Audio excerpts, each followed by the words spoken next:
Muy bien, bienvenido entonces a la tercer clase de las 7 iglesias de Asia. Si así empezamos, ok. Si así empezamos, estamos bien. Muy bien. Bienvenido, os saludamos a Andrés si está ya en comunicación. Muy bien, vamos a abordar en esta noche la tercera iglesia que recibió una carta, que es la iglesia de Pérgamo. Vamos a irnos del capítulo 2, versículo 13 en adelante, ya lo vamos a leer. Simplemente lo que vamos a hacer es, pegamos un repaso. Nosotros hemos aprendido ya que la iglesia de Éfeso cubrió, ¿cierto?, un periodo de tiempo. Ese periodo de tiempo fue desde el año 31, estaba cerca, pegó en el palo, del 31 al 100. Bien. Y esta iglesia recibió, ¿cierto?, una llamada de atención que fue básicamente que ¿qué perdieron? El primer amor. Bien. ¿Cuál fue el llamado que que el Señor Jesús le hace entonces a ellos con respecto a esto de haber perdido el primer amor? ¿Qué es lo que tenían que hacer? Arrepentirse, recordar de dónde habían caído, ¿cierto? Y volver otra vez al primer amor. El único sentido y el único propósito del Señor Jesucristo para que eso sucediera y para que ellos pudieran hacerlo como un beneficio vendría a ser, era de que Él iba a producir en ellos otra vez las obras primeras. ¿Bien? Denle una repasada después y grábense en todas estas cosas. ¿Ok? Bien. Luego el miércoles pasado tuvimos nosotros la iglesia de Esmirna. La iglesia de Esmirna cubrió un periodo de tiempo también, que fue desde el año 100 al 313 después de Cristo. Esta iglesia no recibió ningún tipo de atención, llamado de atención por parte del Señor Jesús. ¿Por qué? Porque es una iglesia que, a pesar de todas las tribulaciones y a pesar de todas las consecuencias de la persecución que ellos tuvieron, sin embargo se mantuvieron firmes en la fe. ¿Bien? Se mantuvieron firmes en la fe. Y esto fue hasta el periodo 313, cuando el emperador llamado Constantino, ¿sí? Constantino promulgó un edicto que hablaba que la iglesia, a partir de ese momento, pasaba a ser una iglesia aceptada, ¿sí?, dentro de la sociedad, y eso se terminó. A partir de ahí se terminó todo el periodo de lo que habían sufrido estas iglesias. O sea que estamos hablando de cuánto tiempo fue que, según las profecías que nosotros leímos en Apocalipsis, cuánto fue el tiempo que tardó esta persecución. 10 años. 10 años. Porque la profecía habla de cuántos días. 10 días. Y en la Biblia, cada uno de esos años representa un día, representa un año. ¿Bien? Ok. Bien. Hasta ahí hemos llegado. Ahora vamos a estudiar la iglesia de Pérgamo. Vamos a ver algunos datos que son sumamente interesantes para ubicarnos nosotros en el contexto en el cual estaba viviendo esta iglesia. Recuerden ustedes que siempre recuerden que las cartas a las iglesias no es que solamente iban destinadas a esa iglesia específicamente, sino que a todas las iglesias que habían en ese momento, ya sea en Asia como también en Jerusalén y otras partes de Israel. ¿Bien? Ok. Veamos algunos datos interesantes. Ya eso lo vimos. La iglesia de Esmirna también. La iglesia de Pérgamo estaba a 48 kilómetros al norte de Esmirna. Por eso que nosotros vimos en el plano anterior, vimos, a ver si lo puedo, si ustedes se fijan, la iglesia de Pérgamo está hacia el norte, que vendría a ser la iglesia número 3, hacia el norte, 48 kilómetros de la iglesia de Esmirna. ¿Cuánto había de la iglesia de Éfeso a la iglesia de... No, a la iglesia de Esmirna? ¿Cuántos kilómetros? ¿Se acuerdan ustedes? 60 o 70. 60 kilómetros. ¿Bien? Como aquí a Neuquén, para los que sabemos bien, los otros se quedan en la mitad. Bien, tenemos 60 kilómetros de la iglesia de Éfeso a la iglesia de Esmirna y tenemos 48 kilómetros de la iglesia de Esmirna hasta la iglesia de Pérgamo. Pérgamo significa elevación o altura. ¿Por qué es esto? Porque toda la ciudad estaba construida sobre una colina. Toda, ¿bien? Fue reconstruida en el siglo III a.C. por el emperador griego Lisímaco. O Lisímaco. Y Pérgamo era la ciudad más grande de toda esa zona.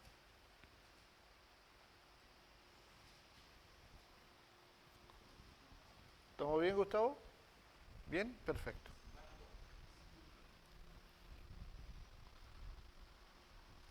Lisímaco. Era la iglesia más grande de toda esa zona. ¿Ya lo tienen? ¿Sí? Bien. ¿Puedo avanzar?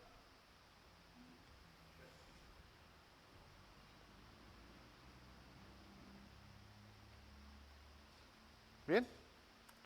¿Qué más? Pérgamo era la capital de la provincia romana en Asia Menor. ¿Bien?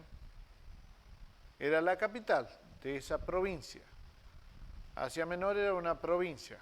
¿Bien? Pérgamo fue un importante centro cultural. Fíjense en que albergaba 200.000 libros en esa biblioteca. O sea que culturalmente era muy, muy avanzada. Siempre que hay libros en una ciudad, siempre que hay una biblioteca grande, es porque los que viven ahí son personas muy preparadas, casi normalmente. No sucede en todos lados. Pero en esa época, lógicamente, no tenían computadoras, no tenían ninguna de esas cosas, pero sí habían libros. Los pergaminos tuvieron su origen en Pérgamo. Y la etapa histórica de Pérgamo nació en el año 313 después de Cristo. ¿Cuál fue la actitud de Pérgamo? Se mantuvo fiel y nunca negó su fe. Jamás negó su fe. Por eso es que nosotros leemos en el libro de Apocalipsis, capítulo 2, versículo 13, que dice: yo conozco tus obras y donde moras, donde está el trono de Satanás, pero retienes mi nombre y no has negado mi fe, ni aun en los días en que Antipas, mi testigo fiel, fue muerto entre vosotros, donde mora Satanás. Vamos a tratar de desglosar todo esto del versículo 13, porque hay muchísima información ahí que nosotros tenemos que entender. Hoy no vamos a terminar con la iglesia de Pérgamo porque es Hay mucha información de esta iglesia y vamos a hacer una primera parte hoy y el miércoles que viene vamos a tratar de terminar esa iglesia, la iglesia de Pérgamo. ¿Bien? ¿Estamos de acuerdo? Apocalipsis capítulo 2, versículo 13. ¿Qué pasó, hermanos, con la iglesia de Pérgamo? Terminó la persecución, ¿cierto? Terminó la persecución y empezó a suceder algo que hasta el día de hoy nos persigue. Y es el tema de que se empezó a introducir dentro de la iglesia errores malos, ¿cierto?, que fue llevando a la iglesia a sufrir las influencias paganas de esa época.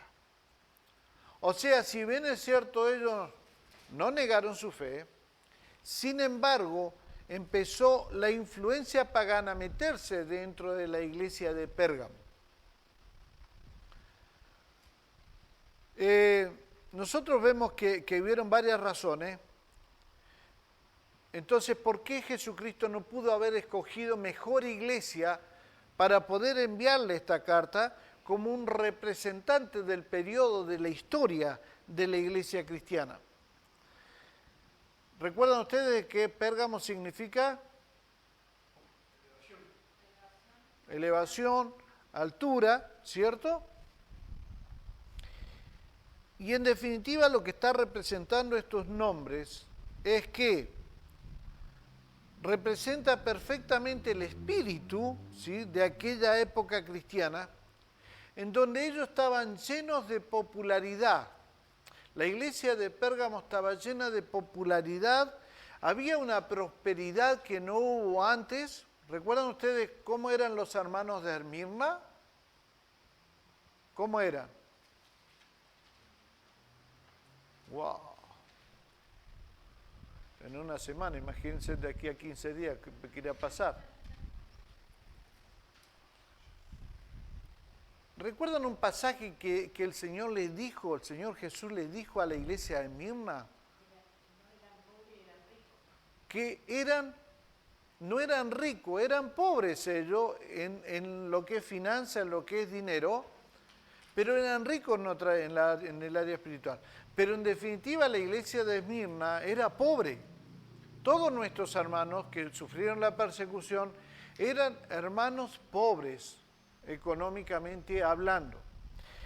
En la iglesia de Pérgamo se produce todo lo contrario. Se produce el hecho de que empiezan a ser popular, la iglesia empieza a ser popular, la iglesia empieza a tener prosperidad, y la iglesia empieza a tener comodidad, y eso hizo que la iglesia de Pérgamo se llenara de orgullo, y no solamente se llenara de orgullo, sino que además metió la política dentro de la iglesia, y como consecuencia de esa política entró la apostasía dentro de la iglesia. Todos sabemos qué es lo que significa apostasía, ¿verdad? ¿Sí? ¿Podemos decir que sí o alguien que no lo sabe? ¿No? Bueno, apostasía tiene que ver con la persona que, conociendo la verdad, sabiendo de algo, practicándolo, después se vuelve hacia atrás. Por eso que la Biblia declara que en los últimos tiempos, los postreros tiempos, muchos apostatarán de su fe. Vivirán dentro de nosotros, tendrán actitudes buenas, ¿cierto? Parecerán que son cristianos, pero en un momento dado de la historia, cuando la situación esté fea, ellos van a apostatar de la fe. O definitivamente ellos van a tomar la decisión de irse, volverse otra vez al mundo. Y esto es lo que el Señor Jesucristo declara que va a suceder en estos tiempos. La apostasía, de hecho, está pasando. ¿Sí? Conociendo la verdad, sin embargo, se vuelven al mundo. ¿Bien? Por eso el apóstol Pablo en un momento dado a los hebreos le dice, No, a los Gálatas le dice, oh Gálatas insensatos, le dice, ¿qué nos fascinó a ustedes después de haber conocido la verdad? Hoy se vuelven atrás. Bueno, esa situación estaba entrando y había entrado dentro de la iglesia de Pérgamo. Si bien era cierto que ellos estaban súper bien, súper bendecidos, ellos estaban llenos de comodidades, porque todas las iglesias, esa iglesia y todas las demás, después de la persecución, empezaron a acomodarse económicamente y en la sociedad también, porque el edicto de Constantinopla había dicho en definitiva de que la iglesia cristiana era reconocida por el Estado. El problema fue que metieron la política dentro de la iglesia de Pérgamo. Y no solamente recuerden ustedes la iglesia de Pérgamo, sino también en todas las iglesias que estaban en esa época. ¿Bien? ¿Está claro hasta aquí? Para que tengan una idea y cuando yo vuelva a preguntar qué pasó con la iglesia de Pérgamo, ustedes puedan responderme y contarme a mí qué es lo que pasó con la iglesia de Pérgamo. ¿Bien? Leamos ahora el libro de Apocalipsis capítulo 2, desde el versículo 12 al versículo 17. Apocalipsis capítulo 2, desde el versículo 12 al versículo 17. Lo voy a leer yo así por el tema de la grabación, básicamente. ¿Ustedes lo tienen ya? ¿Ya está? ¿Sí? Bien. Me siguen. Y escribe al ángel de la iglesia en Pérgamo, el que tiene la espada aguda de 2 filos, dice esto: yo conozco tus obras y donde moras, donde está el trono de Satanás, pero retienes mi nombre y no has negado mi fe, ni aun en los días en que Antipas, mi testigo fiel, fue muerto entre vosotros, donde mora Satanás. Pero tengo unas pocas cosas contra ti, que tienes ahí a los que retienen a la doctrina de Balaam, que enseñaba a Balac a poner tropiezo ante los hijos de Israel, a comer de cosas sacrificadas a los ídolos y a cometer fornicación. Y también tienes a los que retienen la doctrina de los nicolaitas, la que yo aborrezco. Por tanto, arrepiéntete, pues si no, vendré a ti pronto y pelearé contra ellos con la espada de mi boca. El que tiene oído, oiga lo que el Espíritu dice a las iglesias.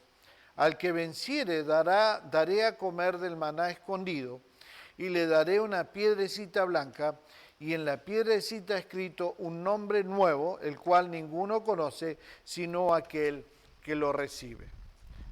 Todo esto lo vamos a desglosar parte por parte para que veamos los significados proféticos de esta situación. Lamentablemente, hermanos, Pablo ya en el libro de Hechos, en el capítulo 20, versículos 29 y 30, después en 2 Timoteo 4:3, en Gálatas 1:6 al 9, Pablo ya había predicho lo que iba a pasar respecto al tema y había anticipado que la corrupción iba a entrar dentro de la iglesia.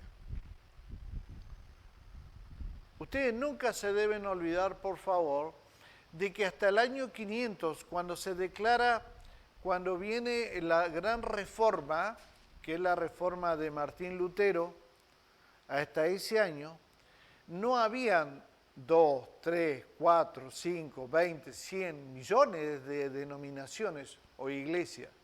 Era una sola. Y eso se mantuvo desde la ascensión del Señor Jesucristo hasta esos años. O sea que cualquier cosa que nosotros podamos ver en ese periodo, desde el 500 hacia atrás, hasta la ascensión del Señor Jesucristo, estamos hablando de nosotros. Estamos hablando de nosotros, no estamos hablando de la Iglesia Católica. Ya vamos a llegar a eso porque se transforma en la Iglesia Católica. ¿Bien? Pero hasta ese momento eran nuestros hermanos los que estaban pasando esto. Entonces, durante todo ese periodo se mantuvo la cristiandad y se mantuvo una sola iglesia. No habían denominaciones. Todo eso se produjo después de, lógicamente, de Martín Lutero, donde ya ahí empezaron las denominaciones a desparramarse y ya decimos, si bien es cierto, somos una iglesia, sin embargo estamos súper divididos unos de los otros, ¿viste? Es todo un tema. Pero volvamos a esto. Pablo ya había dicho, va a haber corrupción en la iglesia. Va a entrar corrupción en la iglesia. Por eso que ustedes recuerden que en el versículo 12, ¿cierto?, de lo que nosotros leímos, el Señor Jesucristo les advierte a ellos que Él, Jesucristo, es la espada aguda de dos filos. ¿Qué significa eso? Que es la palabra de Dios. Él les dijo, yo soy la palabra de Dios. ¿Bien? Y lo deja muy claro para que ellos no tuvieran duda respecto a lo que ellos iban a recibir. No está hablando cualquiera, estoy hablando yo, la palabra de Dios. ¿Sí? Y esta es la época, la iglesia de Pérgamo, en la iglesia de Pérgamo, hermano, en donde la iglesia cristiana fue decisiva y fue divisoria también entre la sana doctrina del Señor Jesucristo y la apostasía que correspondía a Satanás. Si nosotros tenemos que decir, ¿cuándo entró la apostasía dentro de la iglesia? Fue a partir de la iglesia de Pérgamo, después del año 313. Por eso ustedes me han escuchado a mí decir en varias oportunidades de que cuando la iglesia creció fue básicamente en los tiempos de tribulación, en los tiempos de persecución. Fíjense de que la apostasía no se habló en la iglesia de Esmirna. ¿Y cómo estaban viviendo nuestros hermanos? Con persecución, con muerte, mártires, gente como nosotros que dio su vida por el Evangelio y sin embargo la iglesia de Cristo creció y se mantuvo fiel a la doctrina del Señor Jesucristo. En esta congregación de Pérgamo llegó la política, llegó la comodidad, llegó todo lo que he nombrado, entró el orgullo, ¿está?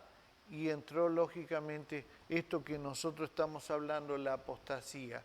Y a partir de ese momento empieza a producirse un gran problema dentro de la iglesia, que es la lucha entre la sana doctrina y la apostasía, que sigue hasta el día de hoy. Habemos congregaciones que peleamos por la sana doctrina y hay congregaciones que no pelean por la sana doctrina, sino que son apóstatas y se acomodan de acuerdo a las circunstancias. Si puedo hacer un negocio con el gobierno, si puedo vender mi púlpito al gobierno, si puedo entregar todo lo que nosotros somos al gobierno, si voy a hacer una escuela, lo voy a hacer con aportes del gobierno. Eso es lo que nosotros hoy vemos, o sea que desde la iglesia de Pérgamo hacia acá se ha ido acrecentando. Por eso es que muchos de los pastores nosotros tomamos decisiones como por ejemplo no estar en una reunión de políticos, ni por más que sea quien sea, no estar en esa reunión de políticos. Porque la política no tiene nada que ver con la iglesia. Somos un reino totalmente distinto. Y esta lucha de la sana doctrina del Señor Jesucristo y la apostasía se empezó a producir ya en la época en la que la iglesia de Pérgamo estaba en esa época, en ese tiempo. Ahora, también esta fue la época en la cual la iglesia se unió con el Estado. La iglesia de Pérgamo representa la época en la que la iglesia cristiana se unió con el Estado romano bajo los emperadores Constantino en el 313 después de Cristo y Teodosio en el 380 después de Cristo, quien hizo del cristianismo la religión oficial del Imperio Romano mediante el edicto de Tesalónica. ¿Está? Mediante el edicto de Tesalónica. A partir de ese momento, del 313, como el emperador Constantino le había dado a la iglesia la posibilidad de que fueran reconocidos, ya no había más persecución, la iglesia dijo, nuestros líderes de esa época dijeron, bueno, vamos a aliarnos con ellos porque nos hacen bien. Y después fue refrendado en el 380, cuando ya este emperador Teósido dice que el cristianismo es la religión oficial del Imperio Romano. ¿Cómo se llama la Iglesia Católica en la Argentina? Iglesia Apostólica Romana. Eso es lo que se practica en la Argentina, ¿o no? Es la religión oficial. Aunque ahora la están pasando medio mal, porque le sacaron recursos. También a los sacerdotes y a los curas. Y ahora el diezmo no va a ser el 1%, va a ser el 10% como corresponde, porque si no, no van a poder avanzar.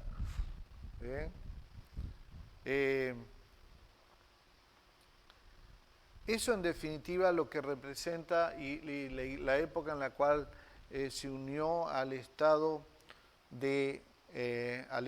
romano y bajo en definitiva la autoridad de los emperadores. O sea, nuestros primeros hermanos rescindieron la autoridad espiritual que tenían por una autoridad política.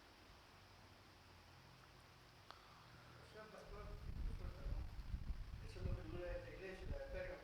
Empieza en el 313 hasta el 380. No, ya lo vamos a llegar. No. Lo que dije es que empieza la autorización a través del 313, que es a través de Constantinopla, que termina toda la persecución y acepta la iglesia. El año 380 ya el emperador Teósido los declara que el cristianismo es la religión oficial del Imperio Romano. Y ahí saca un edicto que es el edicto de Tesalónica. ¿Bien? ¿Está claro hasta ahí? ¿Sí? ¿Qué es lo que concedía este edicto para la iglesia? Primero, que las consideraban personas jurídicas. Personas jurídicas. ¿Sí? La iglesia cristiana eran consideradas personas jurídicas. Y aquí es donde el Señor Jesucristo empieza a condenar esa unificación de la iglesia, ¿cierto? O sea, de la religión con el Estado, que era la política. Ahí es donde el Señor empieza a condenarlos a ellos fuertemente en la palabra, cuando el Señor le dice como la fornicación apostólica, apocalíptica. Está en el capítulo 2. Él les dice fornicación apocalíptica.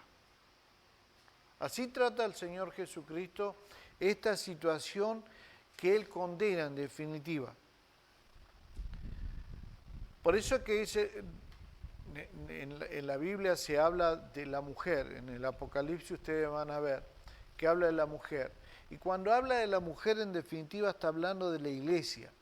Dice la iglesia, la mujer debía ser fiel a Dios, pero ¿qué es lo que hizo? Buscó los poderes temporales de la política, buscó el cuidado de la política y buscó la protección del Imperio Romano. Ya no era Dios, el Señor, el que las protegía, sino ya se pusieron bajo, en definitiva, de la autoridad y de la protección de todos los políticos, de la política de esa época. Mire, Apocalipsis capítulo 17, versículos 1 y 2.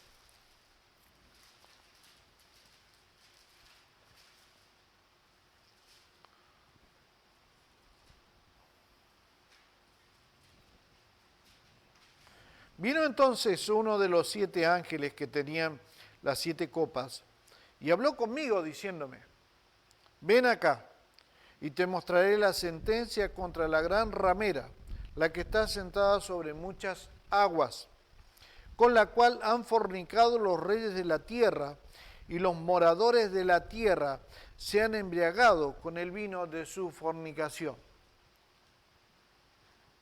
La gran ramera es sinónimo de la Iglesia Católica. Bien, dice, está sentada sobre muchas aguas, dando a entender que está en todo el continente, por los océanos, ¿no? Está sentada así. Y el Señor habla de la fornicación con los reyes de la tierra. Esto el Señor Jesucristo la condena tremendamente, en forma muy clara, muy contundente. No me gusta, no acepto que la Iglesia, la religión y el Estado se puedan unificar. ¿Cuál es nuestra responsabilidad? Mantener la sana doctrina. ¿Sí? Mantener la sana doctrina. ¿Qué es lo que estaba pasando durante esa época para que ustedes tengan una idea más acabada de la situación? Es que se estaba desarrollando ya a esa altura el establecimiento del Papado del Vaticano. Ya se estaba preparando el camino para que a través de todo esto hubiera un Papa en el Vaticano. ¿Sí? La Biblia lo llama el hombre de pecado cuando habla de esta situación. Básicamente porque se atrevió, ¿sí? El hombre de pecado se atrevió a cambiar la ley de Dios. Nosotros vamos a ver y podemos ver después en la historia que este hombre de pecado, que era representativo, el símbolo del papado vaticano, lo que hicieron en definitiva fue cambiar, ¿cierto?, sin ningún problema, las leyes de Dios. Por eso es que después, en el año 500 y algo, Martín Lutero se opone a todo lo que estaban haciendo. ¿Por qué era eso? Bueno, porque habían cambiado las leyes de Dios. Y el Señor llama a este hombre, el Vaticano, al papado del Vaticano, lo llama el hombre de pecado. El hombre de pecado. Daniel 7:25, para que después lo lean si ustedes quieren verlo. Y este hombre de pecado, este hombre del papado del Vaticano, esto nació, miren hermano, nació como hijo de la fornicación.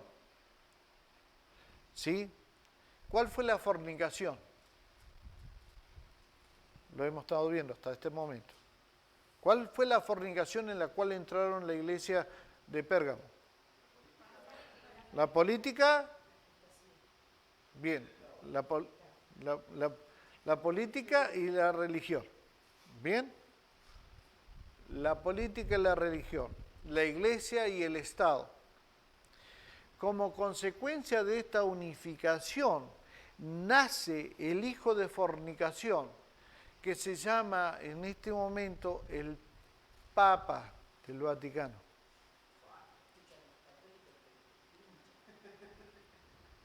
Es la realidad de esto, es la verdad, así que no puedo decir más nada. Y el problema es que la Biblia habla de que el resultado de este hijo de fornicación, que es la unificación de la iglesia y del Estado, va a llevar siempre a una perdición. ¿Bien? Segunda de Tesalonicenses, miren. Capítulo 2, versículo 1 y 2. Habla del hombre de pecado.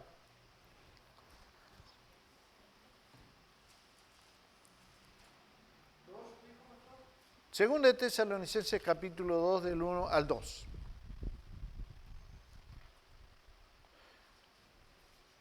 ¿Listo? ¿Lo tienen? Bien. Pero con respecto a la venida de nuestro Señor Jesucristo, está hablando el apóstol Pablo a los Tesalónicas, y nuestra reunión con Él, os rogamos, hermanos, que no os dejéis mover fácilmente de vuestro modo de pensar, ni os conturbéis, ni por espíritu, ni por palabra, ni por carta, como si fuera nuestra, en el sentido de que el día del Señor está cerca. Y el 3 dice, nadie os engañe en ninguna manera, porque no vendrá sin que antes venga la apostasía, y se manifieste el hombre de pecado, el hijo de perdición. ¿De dónde se espera que en definitiva esto se concrete a cabalidad completamente? El hombre de pecado en los últimos tiempos. ¿De dónde va a venir?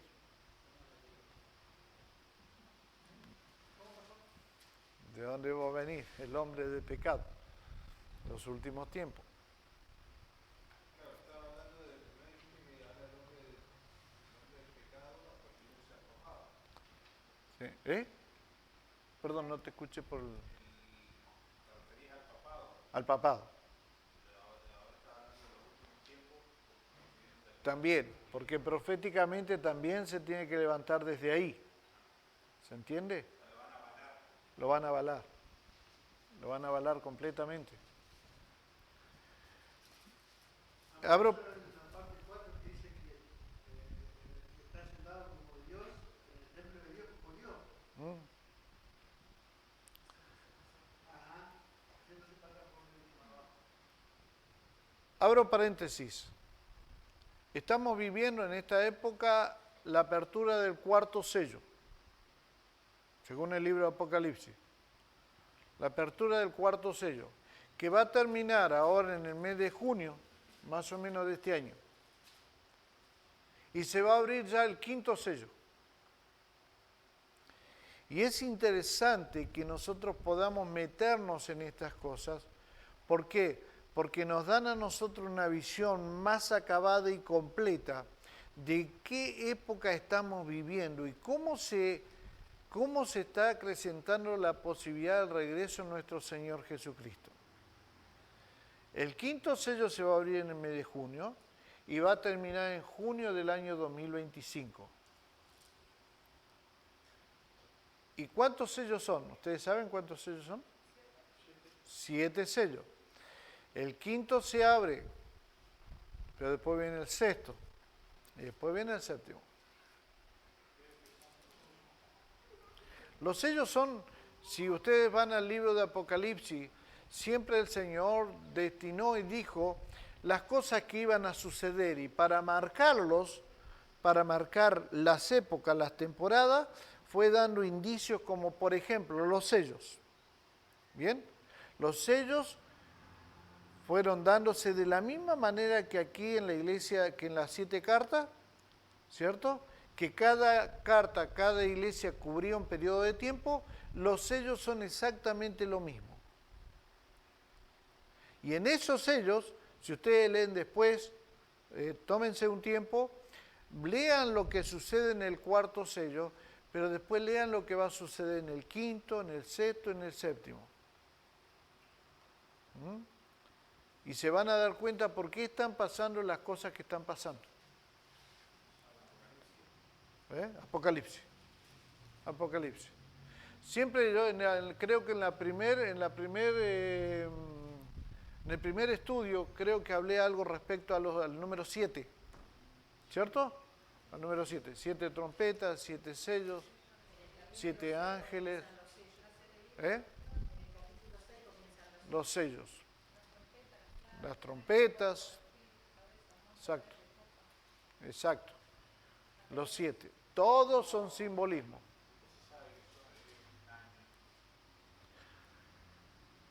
Por eso que, abrí paréntesis, porque es una cuestión mucho más profunda que nosotros tendríamos que analizar más en profundidad, pero tiene que ver también con el calendario judío.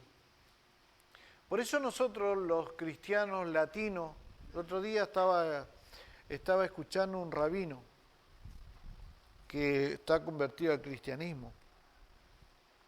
Y ellos sostienen lo mismo que nosotros. Jesucristo es el Señor. Y Jesucristo viene. Y saben que por culpa de los judíos pasó lo que pasó.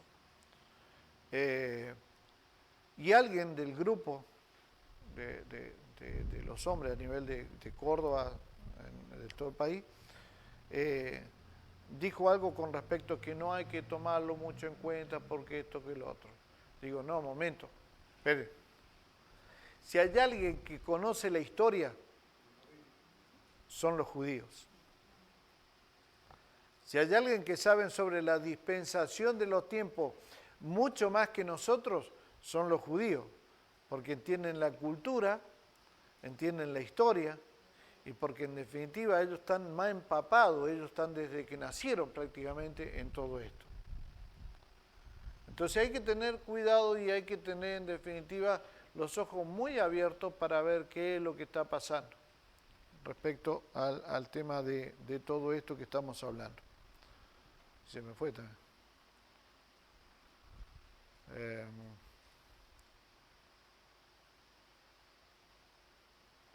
Bien. ¿Está claro hasta aquí? ¿Sí? ¿Claro hasta acá? Bien. ¿Vieron por qué le digo que vamos a tener que dividirlo en dos? Porque después viene el nombre de Antipas. ¿Quién era Antipas? ¿Qué es lo que hizo en esa iglesia? Bueno, es bastante profundo, lindo. La verdad que es apasionante empezar a estudiar esto. Bueno. Muy bien.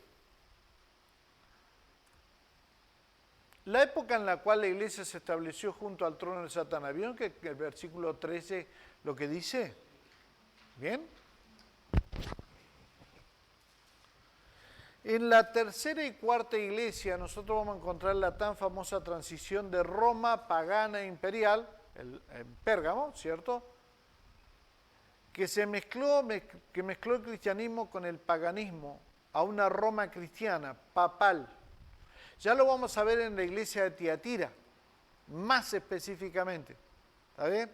Pero en la iglesia de Pérgamo empezó la transición de esto, de la iglesia de Roma pagana, ¿cierto?, hacia un cristianismo pagano. Y se va a concretar en forma muy concreta ya a través de la iglesia de Tiatira, que viene a ser la cuarta iglesia que nosotros vamos a estudiar.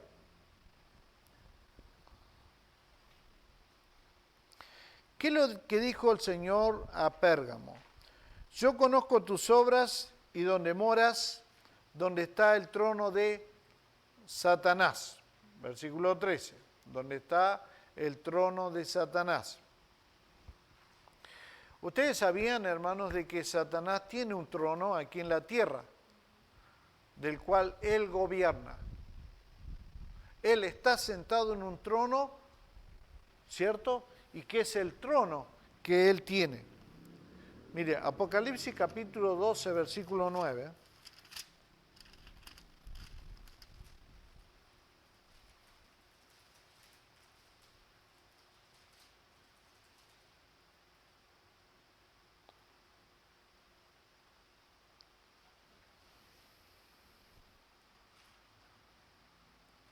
Habla sobre la función que tiene Satanás en esta tierra. Y fue lanzado fuera el gran dragón, la serpiente antigua, que se llama Diablo y Satanás. ¿Cuál es la función de él? El cual engaña al mundo entero. Y fue arrojado a la tierra y sus ángeles fueron arrojados con él. Pero la función de Satanás es tener también su propio trono para engañar al mundo entero. Ahora, la pregunta es, entonces, ¿a qué se refiere específicamente cuando habla de la morada de Pérgamos? Significa que es donde está el trono de Satanás. Le está diciendo el Señor, en la iglesia de Pérgamo está el trono de Satanás. O sea, a ese punto llegaron en definitiva estos hermanos.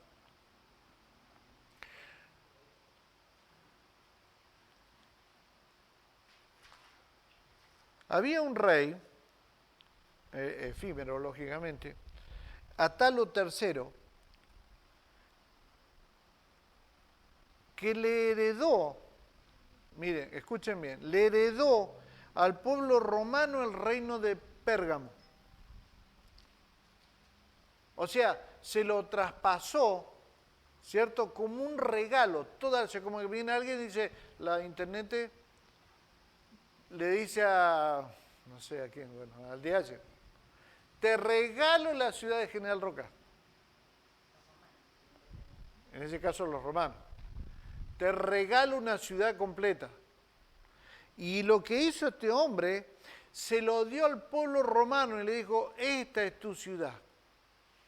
Ya no le pertenecía a los de la iglesia, a los habitantes de Pérgamo, sino que directamente se lo entregó. ¿Por qué? Por ella ser capital de Asia Menor. Pérgamo, recuerden ustedes, que era capital de Asia Menor y en definitiva estuvo bajo los designios de Roma. Todo lo que Roma decía, Pérgamo lo tenía que hacer. Absolutamente todo. Entonces fue en Roma donde Satanás puso su trono, ¿sí? Donde la doctrina de Cristo se empezó a convertir al paganismo. O sea, la iniquidad. Cuando nosotros hablamos de iniquidad, lo que estamos hablando es un acto contrario a la moral, un acto contrario a la justicia y un acto contrario a la religión. Siempre que escuchen ustedes iniquidad, que alguien tiene iniquidad, se usa mucho en las esferas proféticas este tema de no tendrás iniquidad. Es una cosa, no sé. Lo que te están diciendo en todo caso, ¿no tendrás algo inmoral? ¿No será que no sos justo? ¿No será que estás en contra de la religión? Y la iglesia empezó a absorber todo esto que tenía que ver con Roma, como si fueran ellos, en definitiva, una esponja seca. A ese punto estaban llegando nuestros hermanos en la iglesia de Pérgamo. Todo lo que Roma hacía, todo lo que Roma proponía, todo, absolutamente todo, ellos lo absorbían como iglesia y lo establecían dentro de una doctrina, que era en definitiva la apostasía. ¿Ok?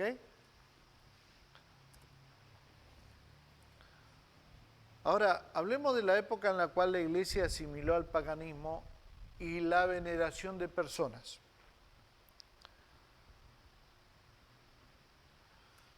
En la tercera, bueno, a ver, no se los paso ahí todavía. En la tercera y cuarta iglesia encontramos entonces la transición, ¿cierto? La transición que ya hablamos de Roma pagana el imperio, Pérgamo, que se mezcló con el cristianismo. ¿Bien?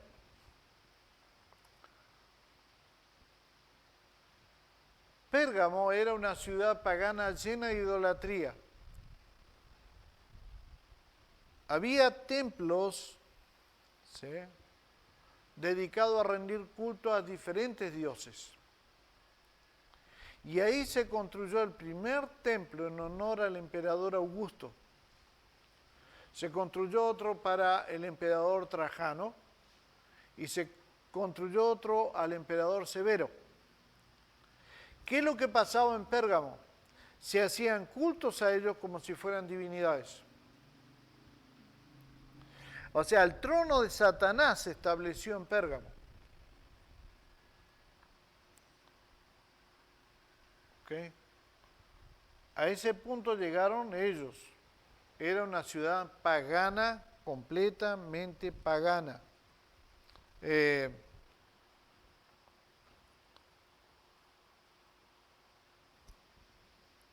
Y esto es algo que lamentablemente nuestros hermanos en Pérgamo empezaron a absorber, como dije hace un ratito, como una esponja seca.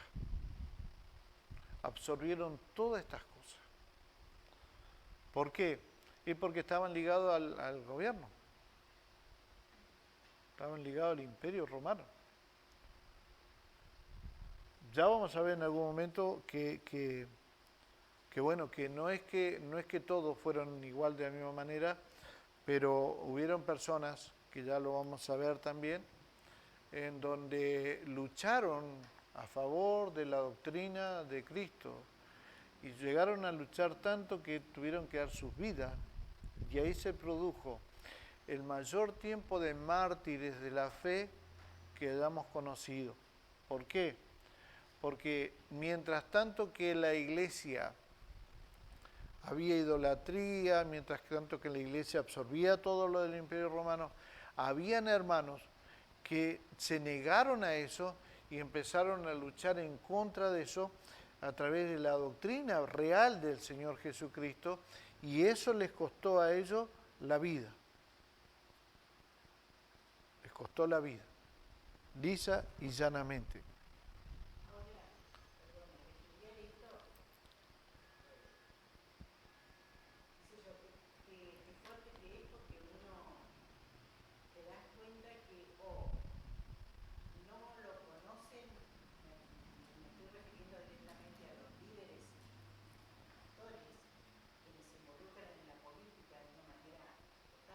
Sí. O no lo conocen o lo pasan por alto por los intereses económicos.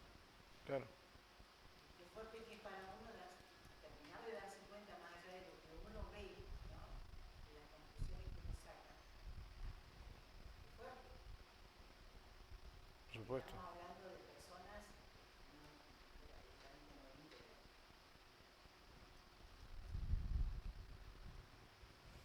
¿Y qué pasa si el líder está en todo esto? Esto lo transmite en su congregación, hacia abajo. Lamentablemente es una realidad que nosotros vivimos como iglesia evangélica, cristiana evangélica. Confundimos absolutamente todo y pensamos que todo es bueno, cuando realmente por ahí viene impregnado de otras cosas. Digo, ningún político te va a dar algo si no te pide otra cosa. ¿Se piensa que todo es bueno? Bueno, pero es el engaño de Satanás, para eso está, esa es su función. Pero nosotros tenemos el Espíritu Santo. El Espíritu Santo es el que nos redarguye de pecado. Y es el ¿Está que bien? nos trae a nosotros y nos hace sensible a estas cosas, a darnos cuenta. Claro. Bueno, yo solamente respondo con este pasaje de la palabra de Dios, que está en el libro de Amós, donde dice, mi pueblo pereció por falta de conocimiento. Nosotros podemos tener el Espíritu Santo.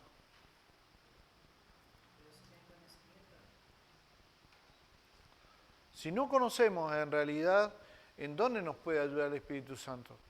Digo, a ver, les voy a dar un ejemplo. Digo, yo creo que lo he dicho en más oportunidad, algunos, por lo menos los que están más más tiempo. Pero, digo, si vas a ir a orar por un enfermo, no podés ir sin herramientas. ¿Cuáles son las herramientas que tenés para poder orar por un enfermo? La palabra de Dios, las promesas de Dios, para poder pedirle al Señor que esas promesas se puedan cumplir en la vida de las personas, ¿o no? Ahora, tengo el Espíritu Santo, pero no tengo conocimiento. ¿Cómo voy a orar por un enfermo si no tengo conocimiento? Dependo pura y exclusivamente de la misericordia de Dios. Cuando esa persona es advertida, Bueno, ya es responsable. Ustedes están siendo advertidos. Ustedes, estos estudios bíblicos no es para que se vayan más tranquilos y relajados. No, esto es porque un día, en la presencia del Señor, el Señor les va a preguntar qué hicieron con lo que ustedes aprendieron. En cada predicación que nosotros hacemos, y se hace desde el púlpito, un lugar santo, todos nos hacemos responsables de eso que se está predicando. Porque vas a tener que responder, y voy a tener que responder ante el requerimiento de mi Señor, decir, ¿qué hiciste con eso? A ver, Isaac, pastor. Vos fuiste pastor. Sí, Señor. Bien, yo te puse ahí para que enseñaras. Sí, ¿qué enseñaste? Tengo que responder a eso. Ahora digo, sí, Señor, lo enseñé. ¿Y por qué no hiciste lo que enseñaste? Ahora, si el Señor lo va a hacer conmigo como pastor, también lo va a hacer con ustedes. Y tarde o temprano, un día de esto, el Señor lo va a pasar y va a pedir cuenta respecto a lo que ustedes están aprendiendo. Lo que pasa es que por ahí es más sencillo decir, bueno, yo no quiero conocer, porque es como cuando está en el ejército, ¿no? Decir, bueno, el que sabe menos la pasa mejor. Y no es así. En este reino no es así. Entonces hay una gran responsabilidad, mis queridos hermanos y hermanas, de que estos tiempos así no son para venir y perdernos en la nebulosa de que sí estuve. Capaz que hasta recibí un certificado. Y después se hacen responsables de esto. Y los pastores, líderes, hombres de Dios, que Dios los eligió, tienen la obligación de prepararse y la obligación de enseñar la sana doctrina. Guste o no guste, hay que enseñarla de esa manera. Porque si no, vos tenés que rendir cuenta del tema. ¿Entiendes? ¿Ah? Y hay algunos hermanos, y aún pastores, que son muy sensibles ante ciertas cosas. Vos decís algo, ay, me lastimó, el amor de Cristo no lo está usando. No, un momento, estoy usando el amor de Cristo, pero te estoy diciendo qué es y cómo debemos comportarnos. ¿Te duele? Y bueno, sí, te duele, ¿qué va a hacer? ¿Qué va a hacer? Pero yo me saco el peso de encima. Y ustedes pasan lo mismo con sus vidas privadas. Lo mismo. ¿Está bien? Veamos un poquito más. Luego con el papado, cuando ya se vino todo el papado, siguió la veneración a los obispos pagana imperial, en Pérgamo, que mezcló el cristianismo con el paganismo a Roma cristiana, papal y Tiatira. ¿Cierto? Eso ya lo vimos. La época en la cual la iglesia ocupó el lugar de los emperadores romanos, cuando se trasladó a Constantinopla como capital del Imperio Romano. La iglesia. ¿Sí? La iglesia, una vez que los emperadores romanos no estuvieron, escuchen, no estuvieron en Pérgamo, ¿cierto? Cuando se fueron de ahí porque se había cambiado la capital del Imperio Romano a Constantinopla. ¿Recuerdan ustedes que la capital era Pérgamo?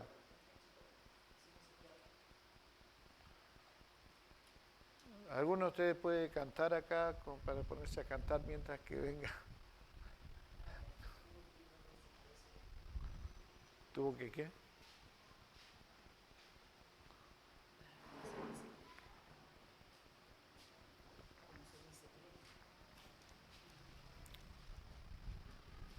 Secreto más profundo. Perdón.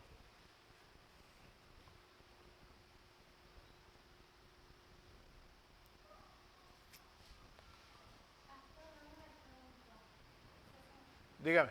¿Cómo vamos a hacer? Porque la semana que viene nosotros no vamos a estar y la próxima que veces tampoco vamos a estar. No lo podemos acompañar cuando hagamos una oración. Porque no es lo mismo mirarlo por el celular que estar acá presente. Claro, lo sigo ahí, ustedes tienen celular en su La almohada. semana que viene Sí, eso es lo que tenemos que hablar ahora. Vamos a hablarlo ahora, eso, para decidir cómo lo vamos a hacer. ¿Bien? Aguántense un segundito y ya lo conversamos. Bien. Ustedes la semana que viene no están.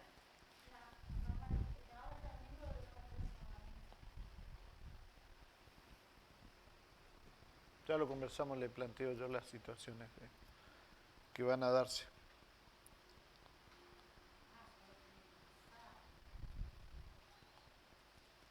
Yo también quizás no esté la semana. ¿La otra? Sí, la semana que viene 24. 24. 24. Bueno, nos tomamos vacaciones todos. Bajamos las pensiones. Por lo menos para poder estar Bajamos. todos. Bajamos la iglesia.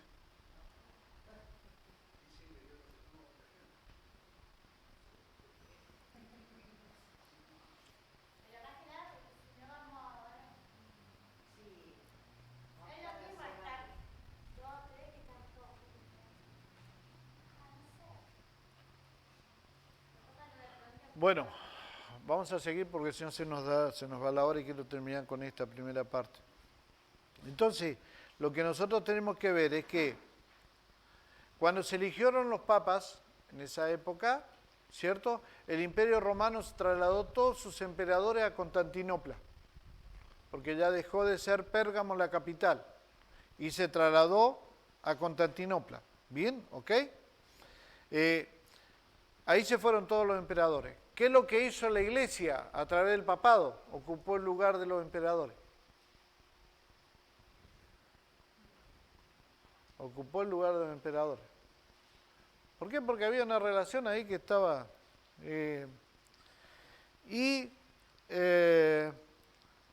lógicamente, nosotros vemos que empezaron a venerarse a los obispos, ¿cierto?, de la iglesia, ya a hacerse venerables, y ya, bueno, nosotros conocemos el tema de los obispos que mueren, los papas que mueren y todo lo demás, y cómo los veneran. Después, pasados muchos años, hasta los beatifican para poder ser santos. ¿Bien? Entonces ocupa ese lugar, la iglesia a partir de ese momento. Y Dios repugna, lógicamente, la veneración a los hombres. La repugna. ¿Se acuerdan ustedes lo que pasó con el apóstol Pedro? El apóstol Pedro en el libro de Hechos, cuando se arrodillaron delante de él, y él le dijo, no, un momento, ponete en pie porque yo soy igual que vos. El arcángel Miguel también se postró, aquí en el libro de Apocalipsis. El apóstol Juan se postra delante del ángel y el ángel le dice, no, un momento, ponete en pie porque yo no soy. Yo simplemente soy un siervo de Dios igual que vos. Entonces, la iglesia no venera a los hombres. ¿Sí? A Dios, en definitiva, eso le repugna la veneración de los hombres. Y eso es algo que hacen algunas iglesias. ¿Bien?